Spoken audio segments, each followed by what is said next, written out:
So, welcome to the office.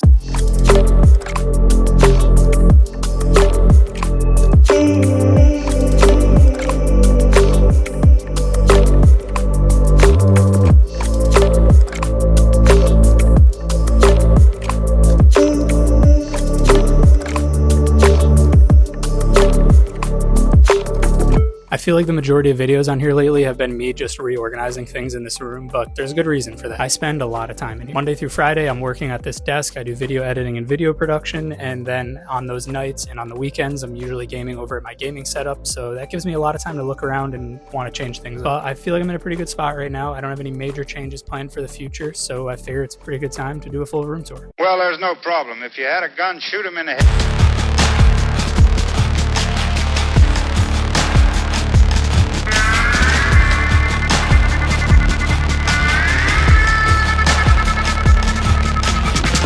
My favorite part of the room, the gaming setup. I did just do a rebuild of this area in the last video for like a Starfield theme, but I have changed a few things up and I left a few things out that I want to touch on here. So we'll start with the monitor. This is the Gigabyte M28U. I did make a mistake with this monitor, not because it's a bad monitor, but I wish I'd either gone with a 32-inch 4K or a 27-inch 1440p. For FPS gaming, I can easily push over 144 Hz, and I really want to see what OLED looks like. I've never tried an OLED monitor. So in an ideal world, I would have went with the LG 240 Hz 1440p OLED. And on the other side of things, if I wanted to go 4K, this is just a little bit small because when I'm using 4K gaming, I'm usually sitting back in this chair relaxing, and 28 inches is just a little bit small when you're sitting like more than 4 feet away. But hindsight is 2020. This works for me for now. Now, where things have changed since last video for the peripherals, I've gone with this new keyboard. It's the XVX M87 Pro. It was fairly cheap on Amazon, and for the price, I think it's a pretty solid keyboard. It uses these white linear switches. The keycaps are actually really solid build quality, which is why I stuck with them over the Starfield keycaps you saw in my last video. Obviously, I kept the stripe on there. But some cool little features is it does have Bluetooth and it has this OLED screen on it. To be honest, I don't really use the OLED screen. It's pretty small, but it is a cool feature. Like I said, it's pretty cheap. I wasn't expecting much out of this keyboard, and it kind of delivered over what I thought it would be for like, I think it was like $60 or $70. I'll drop a link down below. But when I'm playing like an FPS game, I'll just use the High Ground Snowstone for the sole reason that it takes up less space on my desk, so I have more room for my mouse, which I'm still using the Pulsar X-Lite V2. I really liked this thing when I picked it up, and I love it even more now. I wasn't sure how I was going to feel about going ergo since I've been using an Ambi mouse for so long. I'm pretty sure I'm an ergo guy now. I really like the shape of this thing. It's super light. My only quarrels with this mouse are the side buttons feel a little bit mushy, and I really don't like the coating on it. You need to have some sort of texture to be able to grip this thing. Apparently the coating on the new X2 V2 is really nice, and they're planning on using the same coating on the X-Lite V3. When that drops, I don't know. They've been rumoring it for like a year now, I guess. I'm definitely going to be picking it up when it comes out. Now, to go along with the mouse, I've recently been using the Artisan Hayate Otsu, and yes, I still keep it in the cardboard because I don't want to ruin it. By far the best mouse pad I've ever owned. I got it in the mid variant, so it's very fast. If you're somebody who likes a little bit more stopping power, then soft would probably be the way you want to go. I've recently been going down the mouse and mousepad rabbit hole, so I probably will be trying out a couple more mouse pads and maybe a couple more mice as well. But for right now, I'm trying not to get too deep into it because it can get expensive picking up all these different mice. And moving along, the current mouse pad I have on here, along with the wrist rest, is from No, Never Otter Even. And this mouse pad is definitely not for gaming. It's made out of this suede material, which looks really nice throughout the day, but if I ever sit down and try to game on it, it's so muddy. So when it's time to get some FPS gaming in, I just move that out of the way and throw the Artisan Hayate Otsu. The desk itself is a sit-stand desk from FlexiSpot. Now, I didn't think I was going to be a sit-stand desk person at first, but I do use this thing quite often, whether it's raising it up so I can fit my lounge chair under here when I'm not using it, lowering it so it's at the perfect height for gaming, or just using it as a sit-stand desk throughout the day when I don't want to sit down anymore. And the monitor light bar I've had for years, so I guess it holds up okay. I have a new one that I tried out that I like a lot better that we'll talk about over on the inside.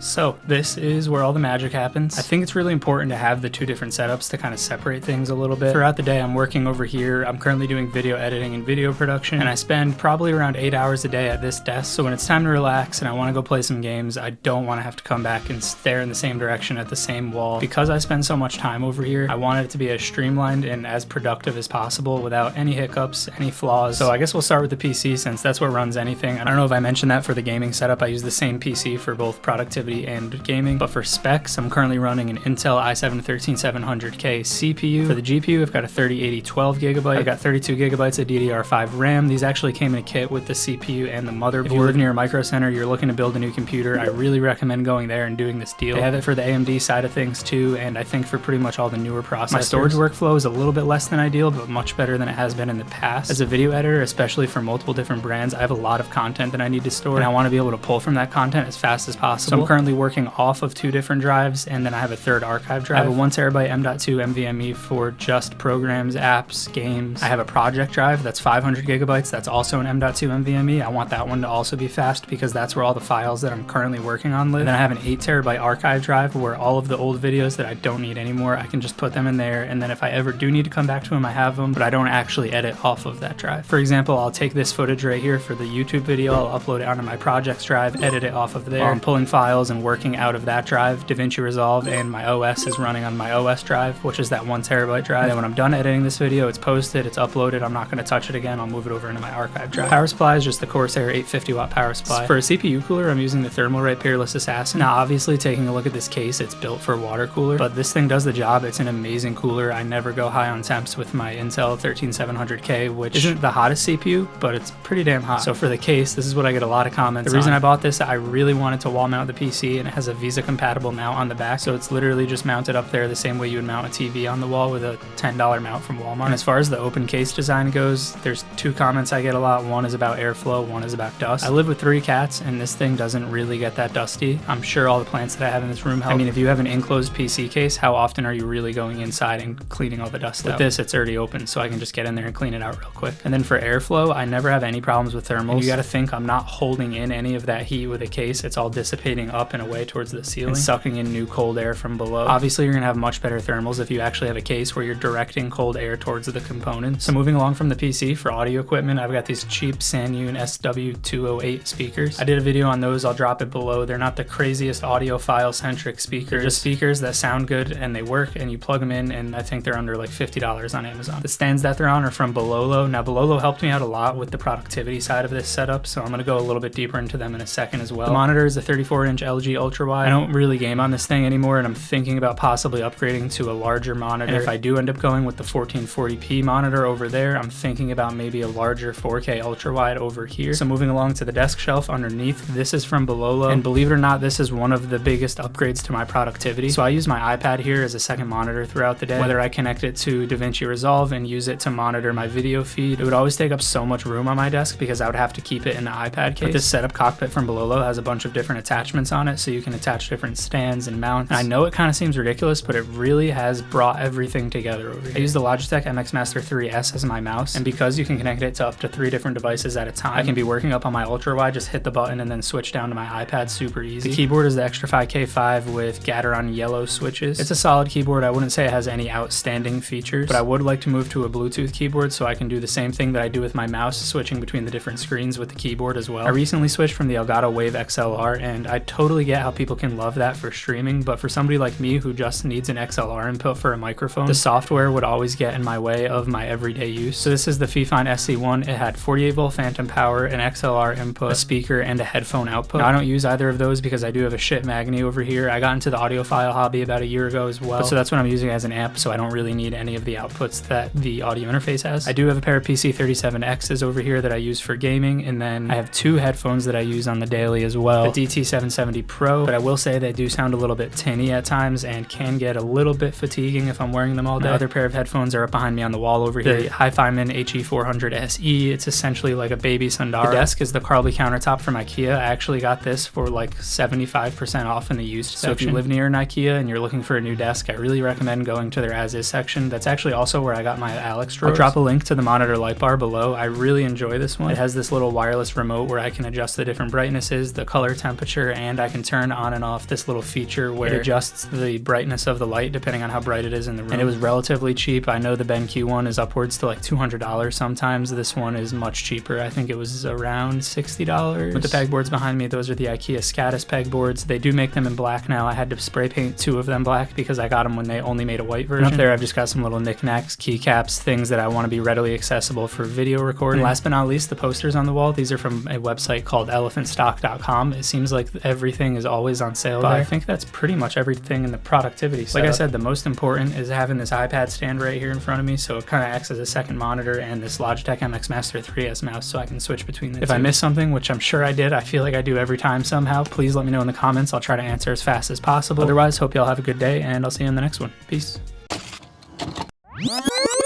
I did make a mistake with this monitor, not because it's a bad monitor, but I wish I had either gone with a 32-inch 4K or a 27-inch 1440p.